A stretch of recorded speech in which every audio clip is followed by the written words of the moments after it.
Ladies and gentlemen, it is time for another 10-cent beer night here on FifthDimensionRadio.com. Filming on the 12th, and happy Valentine's Day to you. This is the Valentine's Day show of 10-cent beer night. The love of sports. Love was in the air during the Super Bowl and everything like that. And football has concluded.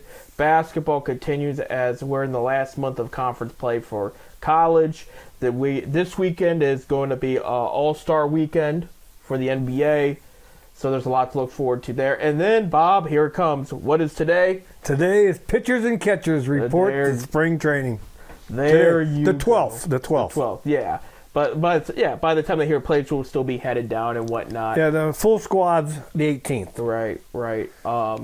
But yes, so plenty to talk about. This is one of my favorite times in sports of the year, where it's just chill. It's basketball, baseball's on the rise, football's been put to rest, and we just enjoy, really. But let's talk a little football, because this is going to be the most football we'll talk for until really a month from the 14th, Valentine's Day, is I think free agency. If not, it's the 16th, but it's around there. So free agency is not far off, and that's where we will resume football talk. But just to conclude what happened, same results last year. Kansas City Chiefs are the world NFL championship. Yeah, the world champions there.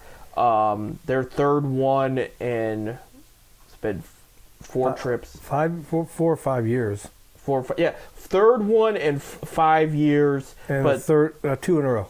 2 in a row, first 2 in a row since the Patriots in the early 2003 and 4, I think it was. And the Patriots were the last team to do it, and then they're 3-1 all time with Pat Mahomes there. And they have never lost a game in Vegas. No, I did see that. They have not lost a game in Vegas. Yeah. And it's funny because the stadium's Lamar Hunt Stadium, and Hunt's son owns the Chiefs. I didn't know that. Yeah, Lamar Hunt owned the Chiefs for years before he got involved with out there in Oakland with the Raiders. Yeah. Well, it sounds like the Chiefs still own that stadium because, again, I think they're 5-0, something like that. They said no Raiders player, quarterback, receiver, because they're including Mahomes and Kelce. It was the Chiefs in general. But they were including those two. But they said the Raiders don't even have somebody with that many wins in the stadium. So it's not great to be a Raiders fan now. There was a great post. They said, imagine being a Raiders fan seeing these two teams painted on your field, because they have beef with the Niners too, still. And so they had Niners and Chiefs. And that just was not fun that's like for us Browns fans. It's like watching Steelers, and I'm trying to think of it, maybe even Lions, because of the NFC Great Lakes rivalry. I don't hate the Lions though. No, Lions are a pretty good team. They're young, and they're gonna make some noise. They're gonna roar for sure. But yeah, congratulations to the Chiefs. Pat Mahomes wins MVP again of the game. I think it's his third MVP. Yep, third MVP. Shout out to Travis Kelce, agent up in the press box wearing Chief Wahoo during the game. That was cool. People thought, because he's a taller guy, they thought it was CeCe Sabathia, because he looks like CeCe Sabathia. But he's from my understanding, he's from Northeast Ohio too. I don't know his name. I would have to look it up. But he's much younger than CeCe is. So he was wearing Chief up there. People were pointing it out, so that was my thing. Is we did away with the Chief Wahoo. Wahoo, right. But they can still call them the Chiefs. People are arguing about that. I don't get it. I think that conversation's going to continue going, especially with the Commanders changing their name again with new ownership. They're going to talk about the Redskins and whatnot. And I know a lot of native folks were mad over the weekend. They were showing pics of old Super Bowl champions and everything. And the NFL did a whole special, like they normally do. So they did one on the Redskins, but they wouldn't call it the Redskins, and they wouldn't show the logos. They were doing whatever they can, but they just said Washington won the 1981, and that's all they were saying. With the other ones had their actual team name on it, and it did upset some native folks that are sports fans that are for the. Another Northeastern Ohio guy was in that Super Bowl. Yeah. He carried the Vince Lombardi Trophy to the stand. Larry Zonka. Celebrating the 50th year anniversary of their championship and his thing. Larry Zonka's from Stowe, Ohio. I didn't know that. Okay, Yeah, born in Stowe. You know who I thought you were talking about? Mike Brown, former Cavs coach kid, is on the Chiefs. Really? Yeah, I don't know what position or what he does, but they had a whole article about it. I skimmed through it. I didn't have a lot of time. Yeah, Larry Zonka, him and I can't. Elway, John Elway were the two trophy carriers to the stage. There you go. So good stuff right there. But and Larry's for being 50 years, Larry still looks pretty good for his age. Good. No, that's good to hear there. But now look at going forward. Good news for the Browns, because they weren't sure. Tommy Reeves, their new tight end coach, he was the O coordinator for Alabama. He was rumored to be going to be the new UCLA head coach. This morning they hired Deshaun Foster instead. He was going to be the new running back coach for the Raiders. He has declined. Now he's left that job, and he's going to UCLA to be their head coach. So Browns will keep their new tight end coach, is what I'm telling you.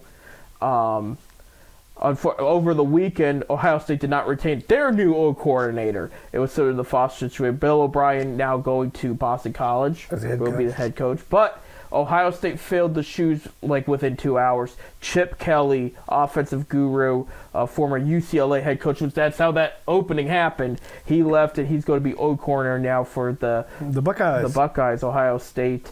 Him and Ryan Day go way back. He was quarterback. He was assistant, then O coordinator, then head coach for New Hampshire. And around the time he was, I think, quarterback coach. Was Chip Kelly ever in the NFL? I don't think so. Her name just rings. I know there's the Kelly, the quarterback for Buffalo, but right. I know I've heard that name before. Chip Kelly. He coached Ryan Day when he was at New Hampshire, and when Chip Kelly went to the NFL, he hired Ryan Day as his quarterback coach for both the Eagles and the Niners. So these guys go way back. They know each other, and Kelly does run a strong offense, and he's never had a unit like this on the college level. And there's rumors, because people were shocked. They said, you left the head coach job for an O coordinator job.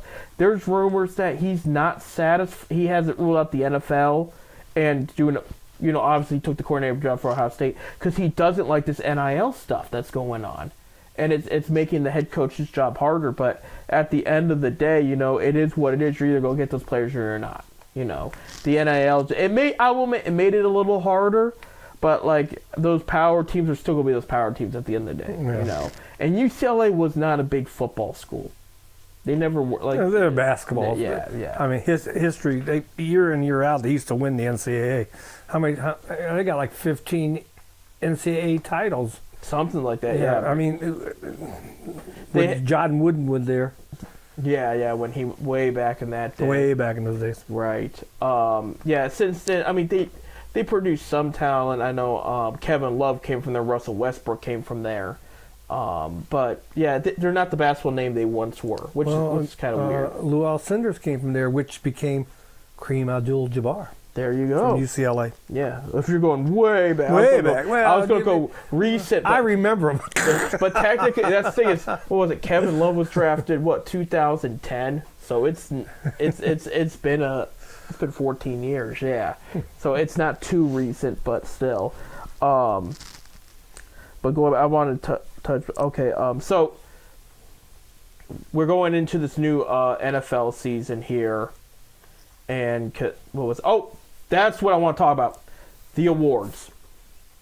Okay, so 4 Cleveland Browns representatives and some way players and coaches got nominated, and they all 4 won.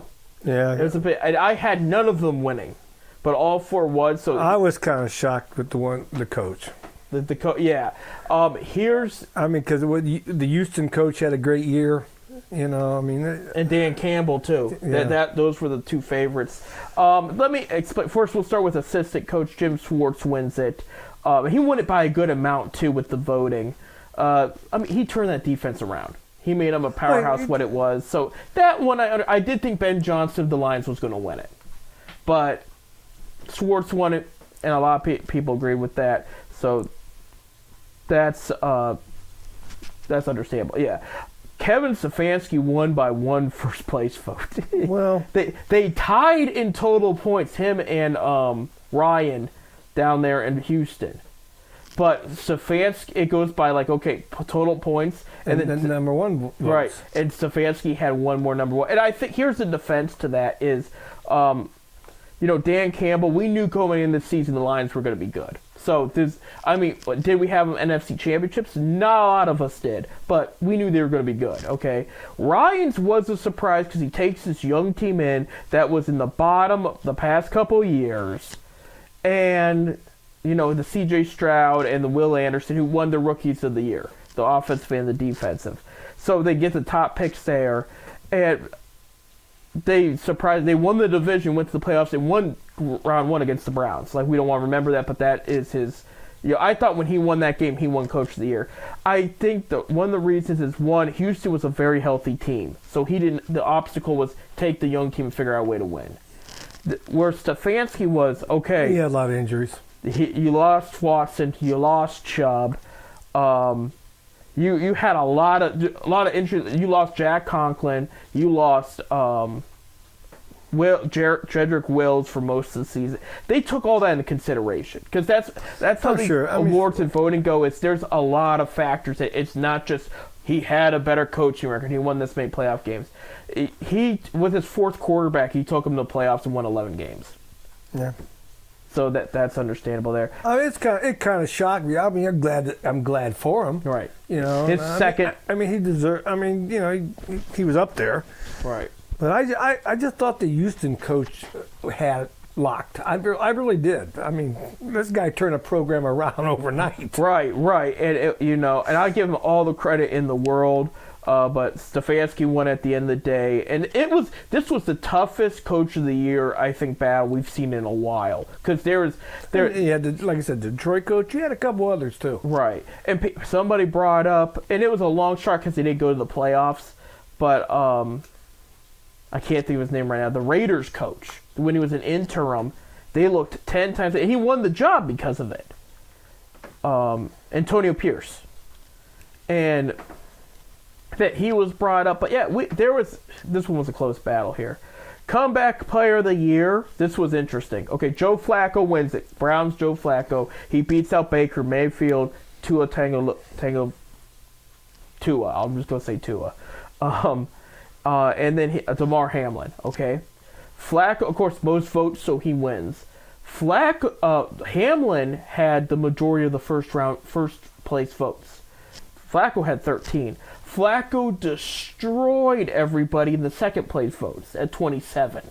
Mm-hmm. So that was because that was the only award where the second and third place votes were so more impactful than the first place votes. I mean, here's a guy nobody even looked at, and come January we call him. Right. He's sitting on his couch in the living room with his kids watching TV. So right. When the phone call came, and then he come out there and played like.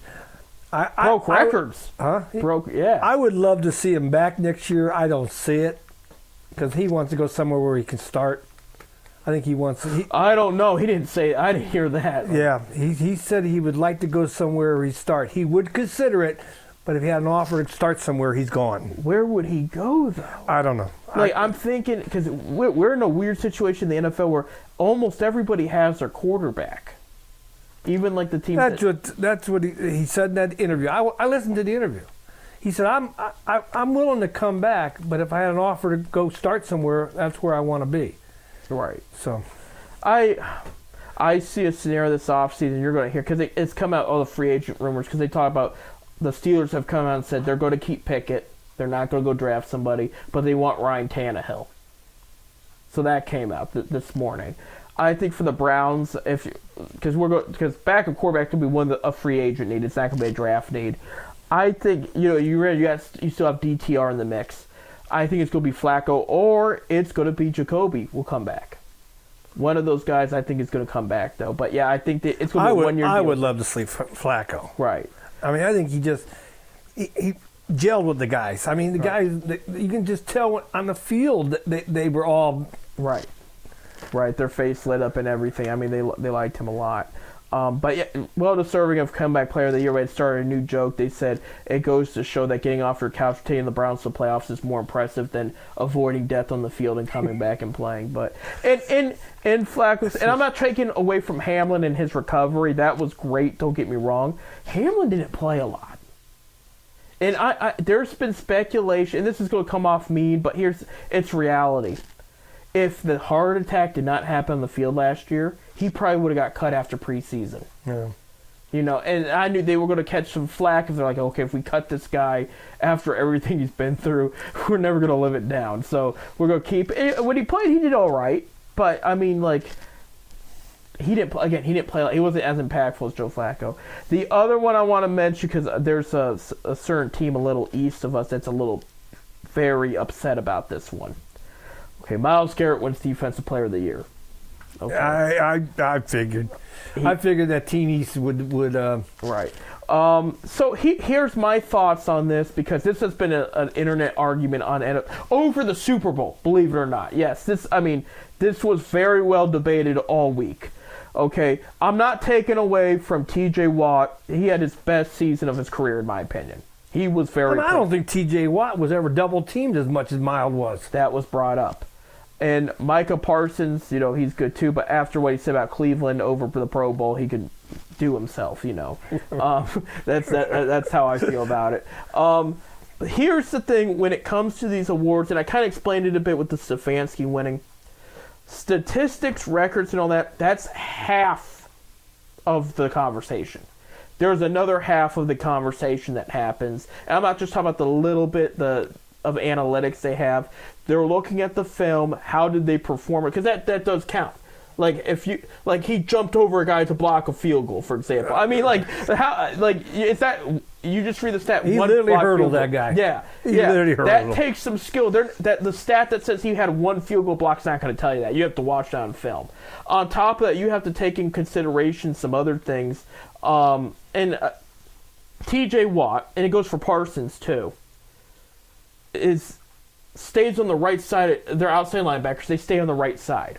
All their pressure comes from the right side. Also, how the outside linebacker works, right? It's their job. I'm not downplaying how they play, but when they blitz, they watch, just like you know how a running back watches the O-line to find the gap. They watch the defensive line kind of form a gap, sort of, because they're still going to go up against an O-lineman at some point. But they try to find the angle that's going to work the best. Okay, in Myles Garrett's case, that's not how his position works. It is different. He's a defensive end. But Myles had great plays from the right side, the left side, defensive tackle, and inside linebacker. He jumped all over the line. And, I mean, great play. And how many defensive players did that? Not very many. Yeah, exactly. And we're out of time. I'm going to elaborate a little bit more when we come back. But there's a little bit more I want to touch up on that just to explain. Because he did win fair and square. And I will throw out, before we go on break, one defensive player had an MVP vote. Myles Garrett. He was the only defensive player that had MVP votes. So I think he had more than one. It was like third place votes. But well, so he deserves it. Right. When we come back, we're going to talk a lot of basketball. It is now the heart of the basketball season, both college and NBA. Cavs are on a 9-game winning streak, and Zips and Ohio State are creeping closer and closer to that conference tournament there. Stay tuned.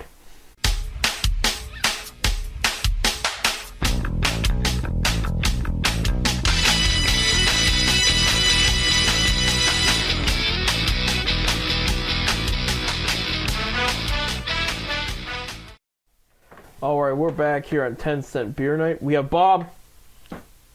There he is. I'm here. Every Wednesday, 7:30 to 8:30. Sometimes I wonder why, but I'm here. I think. Anyway, going back to what I was saying about Myles Garrett and all that. If we just went by statistics, like some of the other fans, those NFL fans would like to say, for example, Lamar Jackson, he won MVP. rightfully so. I agree with it. He was almost anonymous. It was almost he almost cleared the board. Christian McCaffrey was Offensive Player of the Year, though. Okay, if we go by statistics, there's a case to be made. McCaffrey edges out Jackson for that award. Okay. Now, there's other factors to keep in mind. Again, he also dealt with some injuries. He didn't have a number one running back the whole year. He really carried the team with highlight reel plays. And we've seen it's the Ravens. I don't want to brag about Ravens' success, but he earned it. We'll say it. He carried that team, and their year was special because of him. So there's a clear-cut case why Jackson is the MVP. But if we went by just statistics, they might sway McCaffrey's way. You see what I'm saying? And that's where this argument, like, they are just like, well, Watt led and all this, If we go by statistics, okay, yeah, Watt had... Yeah, statistically, Watt had a little better record. Yeah. I'm going to do you one even better. If we're just going by statistics, that brings other defenders in the conversation. Yeah. And if we're just going by statistics, there's a case to be made. Antonio Winfield Jr. from the Buccaneers would have been Defensive Player of the Year. Because he had 124 combined tackles, that's solo and assisted. He led the league in turnovers. And I'm talking a combination of interceptions, forced fumbles, recovery. He had some sacks, not a lot. He had 3, but he's a safety. But he had a very underrated season. It reminded me of the days of Troy Polamalu and Rondé Barber. He didn't get enough credit for how well he played this year, and he's a free agent. So he's going to be looking for a good buck is what he's going to be, if the Buccaneers decide to keep him on, which they should. I don't know why they want it, but, I mean, they almost tried, they looked at trade deadline to see if anybody would take him too. So it's that scenario is weird, but I bring it up because he had an incredible year. And again, he led the league in turnovers, and he had a sufficient amount of tackles to go along with it, and he played about every game. If you're going to bring statistics in it, then he comes in the conversation. You see where all this goes. Well, again, I know they go with just like 4 or 5 finalists, and he didn't make the cut. Well, actually, he didn't even make the first round of Pro Bowls either. Winfield didn't. But I'm explaining to people, this is why Myles Garrett won. He had the stats. He had the analytical stats, which he had the edge onto a lot of those too. As opposed to the main stats. And then you saw what he does, because he had key clutch plays too. A lot of these defenders didn't. In Cleveland, the sack against Trevor Lawrence in the 2-point conversion. What does that look like if Trevor completes that? Right. It's a whole different story. And that, by the way, that sack did not count towards his records because it was a 2-point conversion play. But he still made it. Yeah, exactly. He still made it. And that still gets into consideration. The game he had against the Colts was absolutely insane. Not just the block kick, but the fumble there, the sacks. I mean, probably that was the best defensive game of the year. So all this gets accounted on when they're voting for these players. You see, so that's why I'm explaining it. I said, if you're talking about main stats, you have every right to be mad. And Watt's a very good outside linebacker. He really is. But there was a little more to it if you're going to be Defensive Player of the Year. Now, I will say my conclusion here. If Watt would have had 50 sacks this year, an insurmountable stat, he wins it. If you have a big record breaker like that, they're going to give it to you. Because it looks bad if they don't. And actually being the MVP talks if it was 50 sacks. But I'm bringing that up because it's like there are exceptions to the rule, but at the end of the day, they look at everything and say, okay, why would you give them a first or second, third, or fourth place vote? Well, like I said, I just seen Garrett was double teamed so much, right?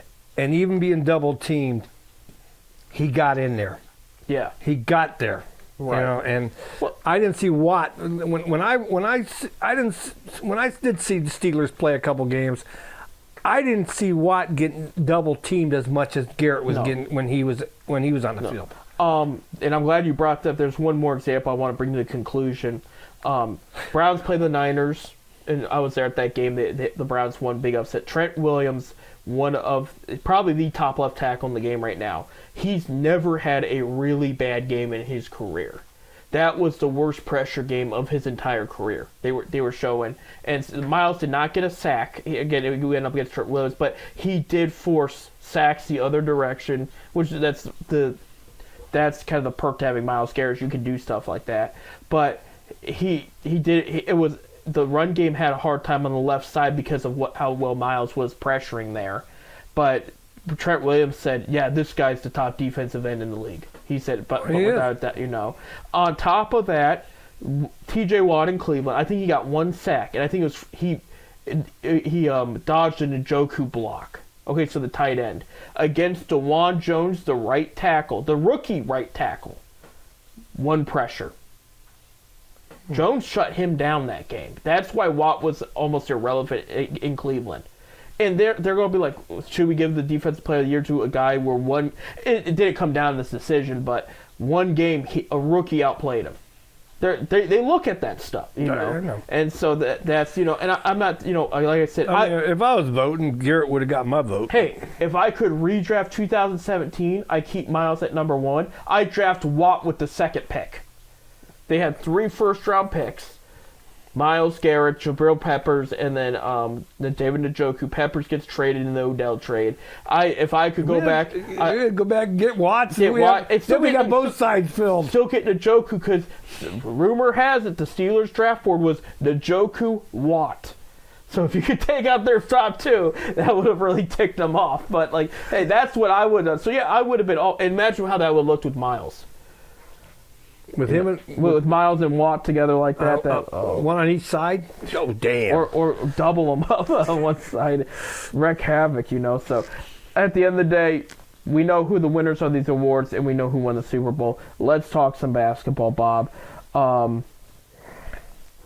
Zips went 1-1. Let's go back to football for just a second. Okay. Now, didn't you tell me that the Steelers got a new quarterback coach? They did. The new assistant quarterback coach. Yeah, that's Tom Arth, former Akron Zip head coach. Yeah, he was pass game coordinator for the Chargers, and Staley got fired. They hired Harbaugh, so Arth wasn't retained. So yeah, that did happen over the weekend. So yeah, Steelers. Yeah. I thought we had to bring that up. Yeah, Tom Arth is now going to help Kenny. He's the assistant quarterback coach. Yeah. But yeah, he's going to be involved with Kenny Pickett for the next season. Yeah, so that's great. I mean, Tom was good. He was good. And players liked him, And they did stress people. And I mean, he went fired from Akron to the NFL. So there's got to be something on the offensive side that he knows. It ain't the first one. I mean, not being fired, but we have a lot of Akron guys leave here and go coach Fry, Charlie Fry. Right. He's quarterback coach somewhere. He was with the Dolphins. I don't know where he's at now. No, I think he's in college level now. Penn State. Yeah, that's right. Penn State. He's with them. Yeah, I think he's quarterback coach or he's a offensive assistant or something. But yeah, he's with Penn State. Yeah, he's done well. Well, and then another big one, our former quarterback there, is now the offensive coordinator for the Raiders. We were just talking about this. Former quarterback. Yeah. We do what? He was tight end coach. Hold on, I'm going to look it up right now. Yeah, he won the Motor City Bowl. Right. And Luke Getsy. Getsy, yeah. He's going to be offensive coordinator for the Raiders going this season. I think we brought that up last week, but yeah, so we got Akron's get some kids going to coaching these pros and college level guys. Right. So yeah, he was doing the Raiders had 2 seasons. I think 2007. He was actually Bears offensive coordinator for the past 2 seasons. I didn't realize. I didn't realize that either. Yeah. So he's back there. He's back in the O coordinator spot. But yeah, I mean that's another Akron guy. So yeah, and then you have James Taylor, who's now D-line coach for Miami U. And Ohio State apparently was interested in poaching him from there, but it didn't happen. But so yeah, I mean they're all over the place now. But now we'll stick with Akron basketball. Last week, me and you went to the Central Michigan game. They won that one easy, 68-47. Not their greatest shooting game, both teams, but they got the job. They got the job. It's a good MAC win. Yeah. Saturday, unfortunately, they did suffer that loss to James Madison. There were some plus in that game, though. Yeah. There were a lot of plus in that game. You know, you had let me see. I got it here. Freeman. Yeah. Freeman became the 5th all-time leading scorer for the Zips, and he's only 50-some points away. I mean, not the all-time leading scorer, became 5th on the all-time leading list. He's 40 points away from being number 3. Okay. On the scoring list. Yeah, I thought Romeo Travis was 5th, I thought. Yeah, he passed Romeo. Yeah. Well, the Romeo Travis was 6th. Christian Jackson, he passed Jackson at 7, Romeo at 6. With the 15 points he scored, he's in 5th now. Okay. He also he's 4 points away, 4 rebounds away from becoming the Zips' all-time leading rebounder. He'll get that. Yeah. Yeah, he'll get that. That'd probably be the next game. Yeah. He'll play the first 4 minutes. He is still the number 1 rebounder in the country. Yeah. Number 1. He's 12.8 rebounds a game. And he set the season record with 404 total rebounds. It was 400. So he set that. So he's the all-time leading season leader. Season leader. So so he got some big things in that one. So he walked away with James, but Tribble and Ali combined for 38 of the 58 points that they. So the bench only did 10 points. Yeah, it was bad night. Bad 3-point shooting night. 31 points. Freeman had 15. Okay. That's even better. For Freeman, at least.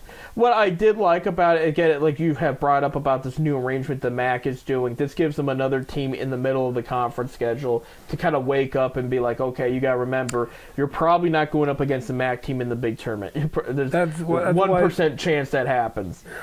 The sad thing about it was the MAC played the Sun Belt Conference this last weekend. The only team in the MAC that won was Buffalo, the worst team in the league. The rest of the MAC lost. So it's probably a wake up call. It's what wake up call. You're gonna need to make. These are the teams you got to beat because they're the ones you're going to meet in the big dance. Yeah. Well, of course, James Madison at one time this year was 25th in the nation. Yeah. I mean, so they're 21-3 right now, or 22-3 now when they beat Akron. But it's James Madison's a good program, and their leading scorer against Akron was a kid. Last name was Bickerstaff. Really? He is the nephew of our coach in Cleveland. There you go, JB's nephew. I didn't know that. Yeah, so They was talking about that during the game. Good. That's good to hear. Yeah, absolutely. Glad he had at least a good game there. But yeah, for the Zips, they'll be okay. It's just it's a wake up call. I guess the MAC needed a wake up call there, but that's the reality of the situation. Yeah, we got on the 17th. Akron will be at Buffalo. Right. They don't play now until 17th. Of course, Buffalo's 2-20 overall and 1-9 in the MAC. They should get that. Their Zips right now are 18-6. Then a week from this Tuesday, Akron will be in Toledo. Yep, that's gonna be a big one. Toledo's second. Yeah, Toledo's 15-9 overall and 9-2 in conference play. Right. Zips are 10-1 in conference play, and like I said, 18-6. So yeah, one game. And then that following Friday, of course, we'll have a show before then, but they're home against Kent State. We'll be there. Right. Absolutely. So yeah, I mean, it's coming down to the last few. We got tickets already. We're ready to go. Yep, ready to go. And they're almost sold out. They mentioned because they moved it a day. They moved it because of television. Yeah, CBS Sports Network picked it up there. Ohio State, 14-10. Last week when 1-1, they lost to Indiana 73-76, and then in double overtime beat Maryland 79-75. So they ended the 5-game losing streak Saturday. And so this coming week, on Tuesday, they'll be at number 11 Wisconsin. So it's going to be tough there. The Tuesday the 3rd. So you already know the result by the time you listen to the show. But then Sunday, they play number 2 Purdue on CBS. And so, yeah, it's not going to get any easier for Ohio State this week. Now, I about Ohio State. Yeah. I called you the other day because I heard a friend of ours on the radio. Right. And he brought up that he heard, live on radio, that he heard that John Gross was talking to Ohio State. That's potential if they send now, I've been looking all over the place looking for this. I haven't seen nothing. It might be hearsay. And I wonder if you'd think that'd be tampering. Because you're in the middle of the season and you haven't. Well, I mean, his name, I guess, maybe was brought up or something. Right. Because I don't, Ohio State's having problems. They are. And they had a decent start, and then it just. I mean. It's gone downhill since. Of course, John Gross left Ohio and went to Illinois. So he was in the Big Ten 1 through 4. Right. Then he came back to Akron. Then he came to Akron, back to the Mid-American Conference. I don't know. I just hope. I hope it ain't so, but because most of these guys are going to leave the mid majors to go to majors. Right. And Gross has done a great job at Akron. I tell you, I'm personally saying that I think Gross did a better job than with Dambrot. I agree. I think Dambrot was awesome, and we appreciate. He revived the whole program. Yeah, he brought the program back to life. His style, you only can have so much success with. Where Gross was bringing in talent from everywhere, and then Freeman was like a needle in a haystack, kind of like just a diamond in the rough, I should say more. Just finding him. Freeman can probably right now go anywhere and play for anybody, and start. Right. Even the big conferences. Right. I mean, he is. I mean, this kid is tough. Right. And I'm hoping the NBA looking at this kid. I don't know when the last NBA guy ever came out of Akron. I don't know if it's ever happened. It's NBA. happened. It has. Yeah, we had a couple. I know Joe Jakubik, who's all-time leading scorer at Akron. Mm-hmm. He was drafted by the Cavaliers. Okay. But never seen a day. He went. He got cut in camp. So, but I mean, we've had guys drafted. We've just never had a guy really make it. Right. But this Freeman, he's the best Now, I've been following Akron basketball for 25 years. I've had season tickets for 25 years now.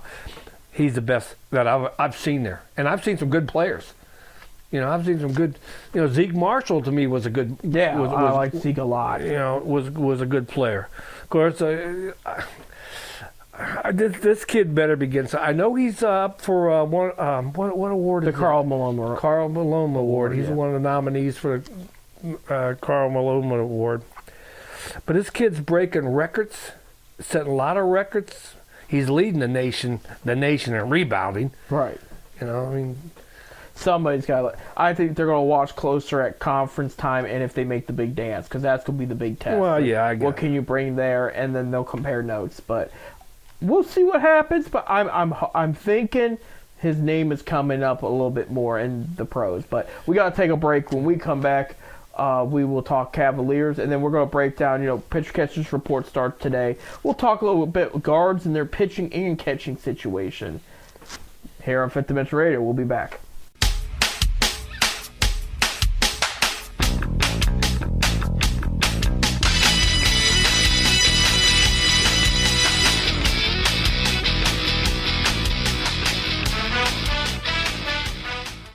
And we'll go back to our last segment of today's Valentine's Day 10-cent beer night with a love. Make sure you get your sweeties something, flowers, candy, dinner. Make sure you get your sweeties something. Make sure you don't talk about sports or fantasy football. You don't think about Valentine's Day. What? 6 months from today, Wednesday. Yeah. 6 months from today is Sweetest Day. Twice a year. That's twice a year. Hallmark card holidays. We still only have one Halloween. What's up with that? Yeah, something's wrong with that. Yeah. Yeah. There you go. Cavaliers won 4 games last week. They went 4-0, beating the Kings, the Wizards, the Nets, and the Raptors. Good week. Yeah, and they've won 9 straight now. That they haven't had a winning streak like that since 2017, I believe it was, and 15 of their last 16. They're hot. Yeah, they I think they're second place now in the East, aren't they? They are second in the East, 35-16, and I told you this is All-Star Weekend going into it, so they only have 2 games. They play tonight, Monday, against the 76ers in Philly. Joel Embiid is going to be out for probably the rest of the regular season, so he's not in the mix anymore. They'll still play them tough, but this is a game the Cavs can win because, you lose Joel Embiid, that's a big loss there. He's done for the season, huh? Yeah, what happened? He had surgery on some meniscus tear. He's done for the regular season, but if they could go to the second round of the conference finals of the playoffs, he could be back, which is asking a lot from a team that doesn't have him. So it's but this is a game I think they can win there. And then Wednesday they play the Bulls. Bulls are not great. This will be on ESPN Wednesday night, so that's good. But that's their last games until February 22nd. So they only have 2, so they could end up, I say, win 2 in a row, go into All-Star break with 11-game winning streak, and 37-16 record. That's not bad at all going into the All-Star game. For the All-Star festivities, only Donovan Mitchell's the only All-Star with them, and he's going to play the 3-point contest too. That's all they have going for them. I don't think they had anybody in the Futures game. I can pull that up. But the Rising Stars. So we only got 1 guy playing, huh? There you go. I just actually pulled this up. That's conference and NBA. For conference, chances to make the playoffs, Cavs are 4th best odds. This is betting. And to make the NBA Finals, they are 1, 2, 3, 4, 5, 6, 7, 8, 9. They are 9th, but here's the problem. This hasn't been updated because it has the Lakers 6th. They're not going to the playoffs. That's got to be. That's gotta be old there. Let me see if this is Team Paul Gasol there, and he'll have Victor Wembanyama, Brandon Miller. They will not have anybody on the Futures game, so it is what it is. So that's all that's going on there. I'm not going to get too much. Nobody on the Future. They don't got no young kid. Not that made a big impact, no. Because their bench, they got to have somebody on that bench that did something. Because their bench is what kept them alive there for a while. Yeah, but their bench is older. Slam dunk contest will be Jamie Huquez Jr., Jaylen Brown, McClung, who won it last year, and then Jacob Toppin. Jacob Toppin. So Obi's brother. Yeah, they're getting younger because all these stars don't want to do it. Because these are all except Jaylen Brown. He's the biggest name. He's got that huge contract now. The rest of them just do not want to do it there. In the NBA 3-point contest with Donovan Mitchell, that will be Malik Beasley, Jalen Brunson, Tyrese Halliburton, Damian Lillard, Lauri Markkanen, former Cavalier there, Karl Anthony Towns, and Trae Young will go up against Donovan Mitchell. And then they're doing a special one with Sabrina Ionik, I think is how you say her name, from the WNBA. She'll be going up against Steph Curry. It's a charity thing, something like that. But that's your NBA All-Star. It's the first time it's East versus West in years, too, which I like. So what's kind of, one-on-one game or something? Yeah, just between those two there. What was 3-point contest, not game, yeah. Because that would not be fair to Sabrina. Well, does she get a... Because I'm sure their 3-point line ain't as long as the men's 3-point line. That's a good question. You know, because like in college, you know, the difference. Women and men are different. Right. If you remember when we went to that college game at Rocket March Fieldhouse, they had to draw another 3-point line. Yeah, because the college and NBA is different. Right. Right. They were still hitting it from that 3-point line, though. I saw. Well, if you're going to hit that NBA 3-point line, you're past your line. Right. So. Right. But Cavs doing well, though. Your Cavs doing great. Yeah. Trade deadline passed. They did no trades. The sad thing about it, I haven't been to a game this year. Just so I let you know. Okay. Well, I'll have a game in a couple weeks here. There. Yeah, we'll do that. But yeah, I mean, trade deadline passed. They didn't make any move. They didn't have to. There was rumors about the buyout market. Kyle Lowry's name's been brought up, but he's gone to the 76ers since he was released. They did sign Zaire Smith to a 10-year deal. 10-day, not 10-year. 10-day deal. It's a big deal because this was a kid. He was 16th pick overall in 2013. It was somewhere that it might have been 2018. And this was a special highlight reel player. People were hyping him up, and then he just didn't pan out. And they eventually cut him, and he's been in the G League, and he's turned up in the G League, and the Cavs said, "Why don't we give you a shot?" He's been with the Charge, and they just, so this is a big deal because if he pans out and he becomes close to what they said he was going to be, that's a big pickup for the Cavs. Now, again, it's a 10-day contract. He's probably only going to play one of those games. That's if the Cavs are blowing somebody out. He's not expected to start or anything crazy, but he's there. So, same with Nash. Yeah. Nance, when they sent him 10-day contract. Yeah, Pete Nance there.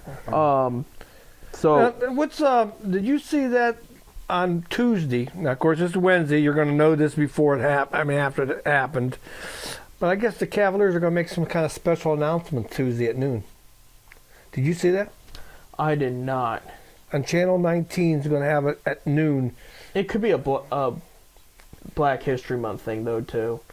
They go all in for that. They do a lot of stuff for that. I'll look that up. But it's going to be a special thing Tuesday, which you'll know about it because this show is on Wednesday. But something the Cavs are going to make a special announcement about something, and of course, the theory, LeBron's coming back. It's too early to talk about that. I'm just kidding with you. For sure. But while you look that up real quick. I'm going to look it up real quick. We got to talk some baseball because it's pitcher catcher report. I see on your notes there wanted to bring up Corey Kluber. Congratulations on a great career. He is going to hang it up. And we know Kluber as Klubot, 2-time Cy Young winner for the Cleveland Indians. Just phenomenal in his prime. Just untouchable. I remember watching his 18 strikeout game on TV against the Cardinals. Special player. Absolutely. I've had the pleasure of seeing him once. He did okay the time I saw him. I may have seen him twice. But he's just... Well, he's won 2 Cy Youngs. Yeah. He's 3 All-Star games. I think he won one of the All-Star games. Yeah, he won one of the All-Star games. He had 1 no-hitter, 2021 against Texas. That's when he was with the Yankees. Yeah, he was with the Yankees. And he has a career 3.44 earned run average. With those stats, in 5 years, he could be eligible. He's eligible for Hall of Fame in 5 years. Yeah. There's a good possibility he's going to get some votes because he's got some good stats to go with that. Of course, he's the all-time right-handed per 9 innings strikeouts. I mean, even ahead of Bob Feller. Right. He averaged 9.2 strikeouts per 9 innings. So he was averaging 1 strikeout an inning during his career, which is awesome. I mean, that's a lot. That's more than Bob Feller had. And Bob Feller's... It's impressive. It really is.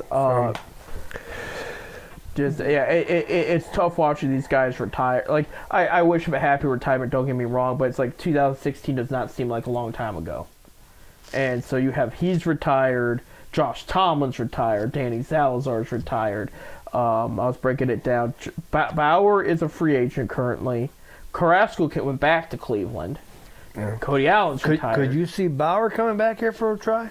I think it would be good for them, but I don't think they're going to do it. I don't think so either. I know Papelbon told the Red Sox, sign him. If it doesn't work out, I'll pay the minimum veteran salary for him.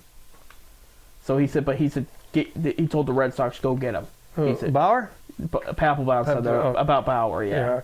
Bauer, I think I give Bauer a chance. Yeah. Anybody? I'm surprised. I'm surprised nobody went and got him yet. David talked. I guess what Bauer had said when Papelbon said that was it's almost career suicide because it takes a lot for this GM to go to the owner and say we want to bring this guy in with everything that's happened, even when he was found innocent. And if it doesn't work out, then they're going. That's a big. How should I say? It's a negative impact on their era with the team, I guess. You still give him a chance. We give Joe Flacco a chance to the Browns. Right. He was sitting out. Right. Give him a chance. If you're the Mets, I like the kid. Or a contender that's looking for a good pitcher, that's up your alley right there. But yeah, he's still available there. Another guy that's still available, Bob, is Blake Snell, the National League Cy Young winner. Has not signed yet.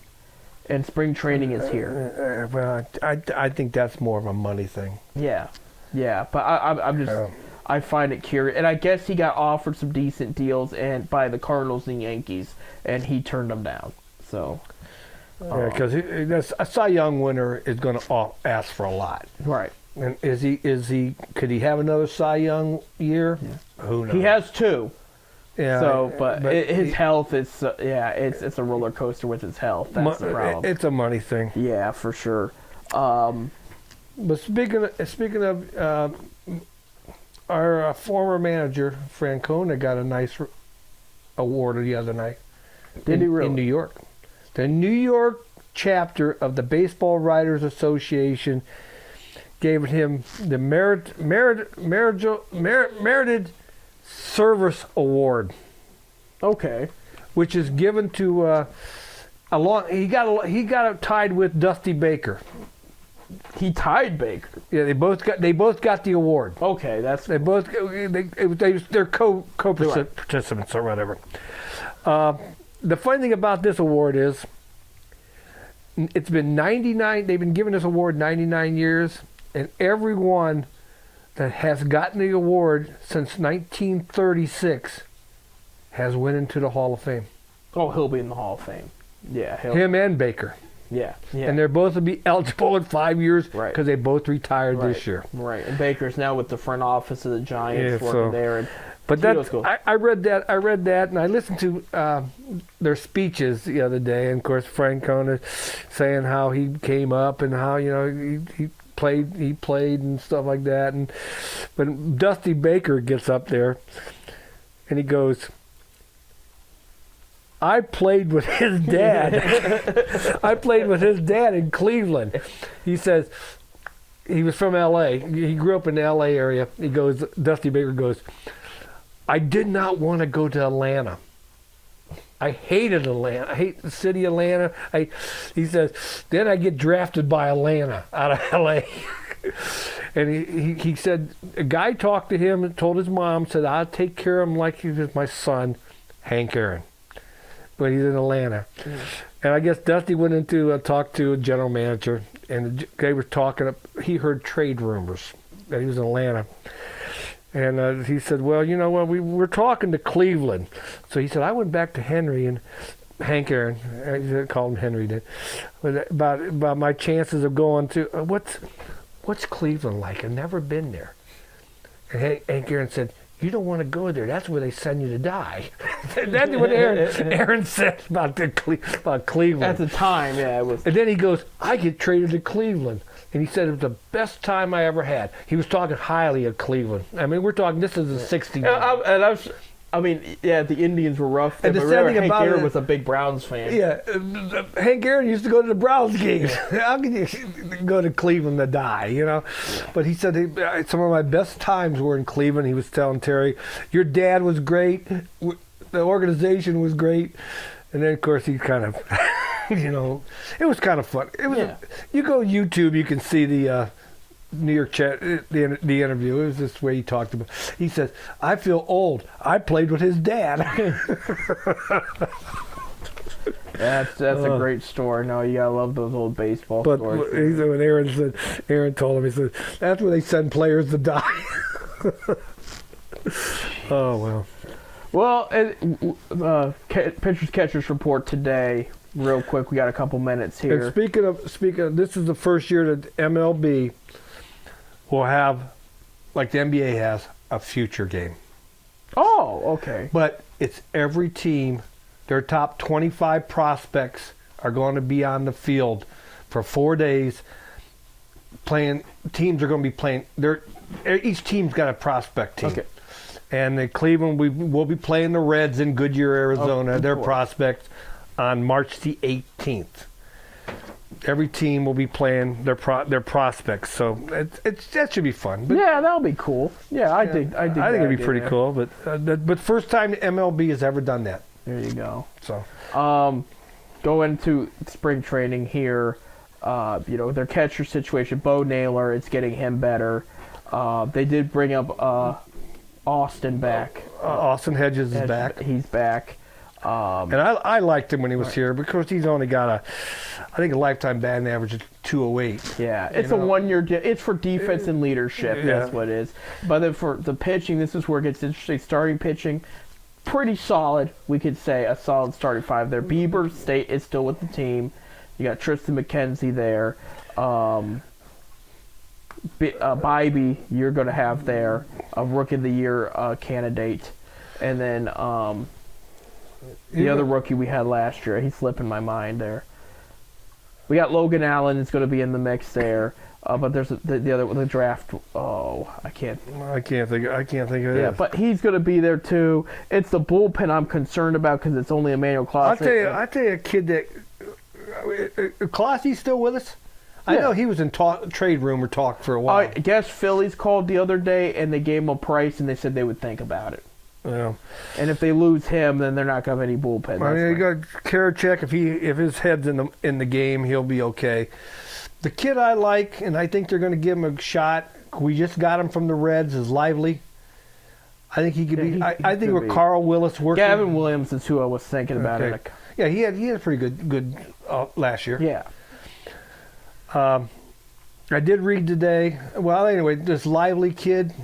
From the Reds. I think Willis works with him. I think he could be a pretty good reliever coming out of the pen. Yeah. I did read something this morning. If you go to Guardians.com, ClevelandGuardians.com,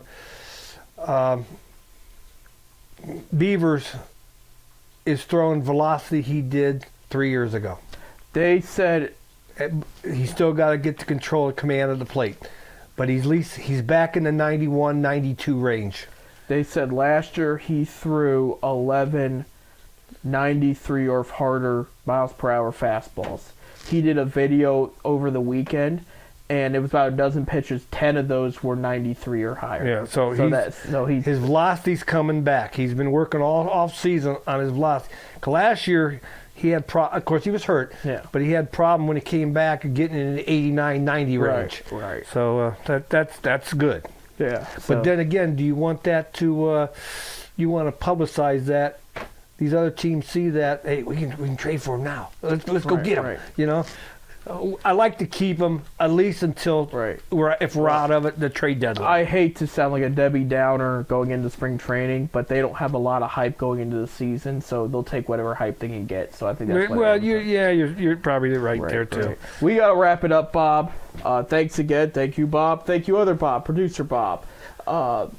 When we come back next week, we'll talk about how All-Star Weekend went for the NBA. We'll talk a lot more baseball because we're going to get more underway, and I think more. We're still seeing off-season moves done. We talked about Blake Snell, but there's other free agents out there that are still sitting there waiting for the right deal. good free agents, mind you. So we'll talk about that, and we'll talk about how Akron, Ohio State did. And then, till then, be safe, enjoy some sports, be responsible, don't drink and drive, don't gamble too much, all that fun stuff. I'm Seth. I'm Bob. Let's go Zips. Go Zips.